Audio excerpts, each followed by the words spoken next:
They came in. They actually went up, I think, 5-2 on opening night. I didn't start opening night.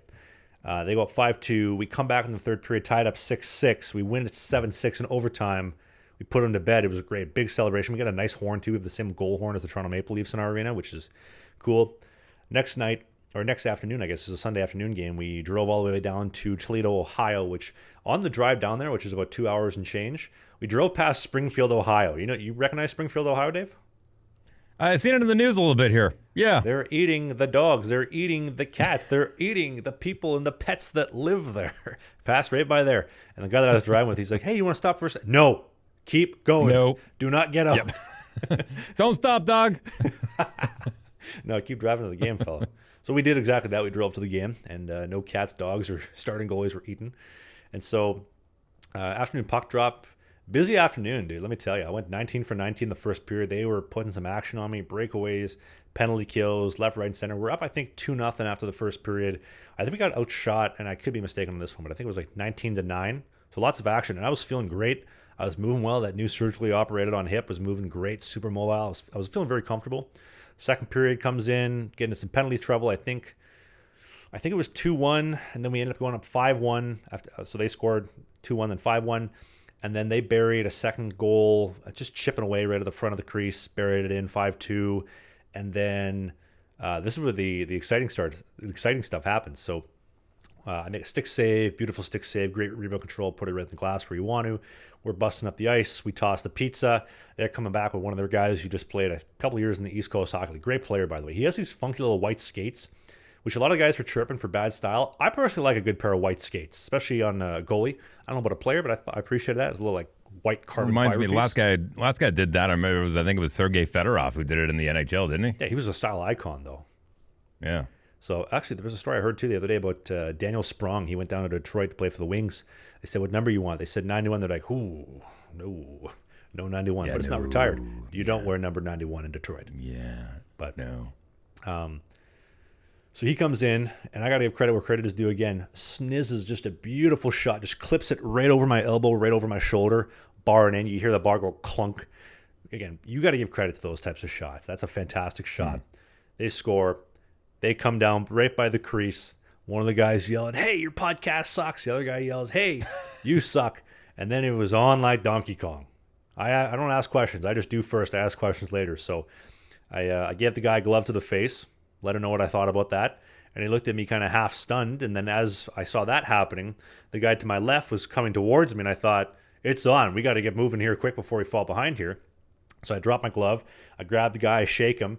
And I hit him. I punched him 2 or 3 times. I only landed on one of them. But then because I dropped my stuff so quickly, it was behind me. I ended up, and if you see in the video version of the show, I ended up tripping over my stick and my blocker.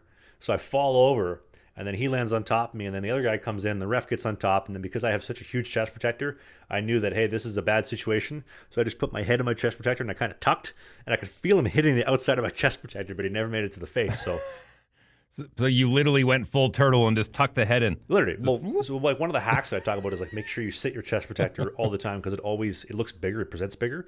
But more importantly, when you're getting into a fight, you just do this with your shoulders and your head is totally submerged. Like you can't touch my face. So this whole face is pristine for this week's show. Wow. Well done, sir. Well, listen. So you, if I'm doing the math properly here, you got in a fight, you got the W. Well, here's the best part about it though. We didn't have a backup goalie. Because again, keep in mind, this isn't pro. Our other goalie, I think he was busy with his kids or something. So we didn't have a backup goalie, and the ref's like, we can't toss him because like, what are we going to do? Well, just let him play. So I finished the rest of the game. So my God. It's 6-3. We just scored. Actually, no, sorry, it was 7-3 going to the third. We buried 2 real fast goals right after that. And then started the third period. I think it was quiet for about 10 minutes, and then 7-4, 7-5, 7-6. We got into a little bit of penalty trouble. A couple of nice shots as well, nice goals. 8-6, 8-7.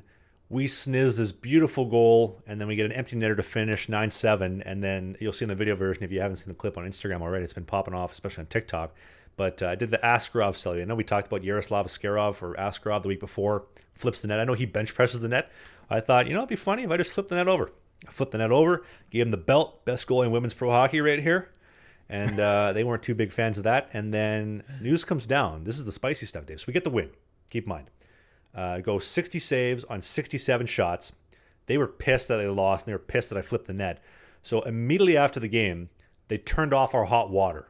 So all we had was ice cold, freezing water for our showers. Now, the joke's on them, though, because I take cold showers regularly. I enjoy cold showers, but for the rest of the guys, they were not so happy about that. And then they tried flipping the stat sheet. They tried giving me their goalie stats and their goalie getting my stats, which obviously would make me look a lot worse based off those numbers because we got outshot pretty bad. But then obviously my agent, he has connections with the league, gets that flipped around, so it's proper. So 60 saves on 67 shots, 1 win, a fight, and I got an assist on the first goal. So in my opinion, I got the goalie Gordie Howe hat trick, assist, a win, and a fight. And then we call that the goalie Howe. Ooh, I like that. That's spicy. The goalie Howe hat trick. I like that. That's a good one. So I got the goalie, and then this is when things went a little bit south here. So I got news coming down yesterday that the league wants to suspend me 3 games for the fight and give me a fine for $350. And at first I thought, usually you suspend a guy 1 game for a fight, but $350, how could you possibly fine a guy in a league that doesn't pay? Like, fines are for professional leagues, not professional leagues. So we ended up getting that down to 1 game and $50, which still yet to be seen if I have to pay or if I will pay. I did ask if we could make installments for the payments, so we could do it maybe like 10 installments just to kind of stretch it out. Hey, based on what rule? Like, I mean, is that a league rule? Apparently they have in the league rules, but it doesn't make any sense to me because what league hang on. Have it in the league rules that you get fined for anything? Like is that in the league rules? So apparently in the rule book, they're using the FPHL, SPHL, ECHL rule book, same rule book, where it says the commissioner at his discretion can decide to suspend or fine anybody for anything that he sees fit pending a hearing, which I guess they had. But that's a professional league where money is being paid and compensation and sticks and whatnot. So if I'm getting paid and that was to happen, I understand. $50, fine, whatever, take it on my paycheck.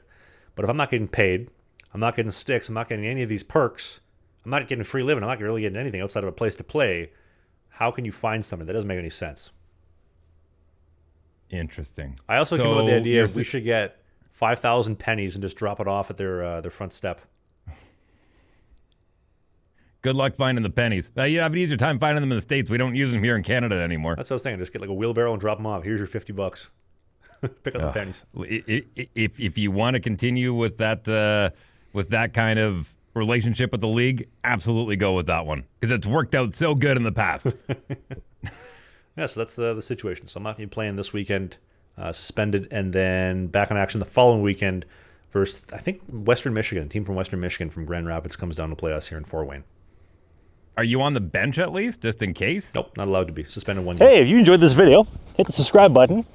We do a new podcast every single Sunday during the season called Sling the Biscuit. It is a non-mainstream hockey podcast, so we talk about my hockey career, the minor pros, Spain, the Fed, you name it, all the stuff that you won't hear in the mainstream news. Music, Pop culture. politics, a little bit. Thanks for watching this video, and we'll see you soon.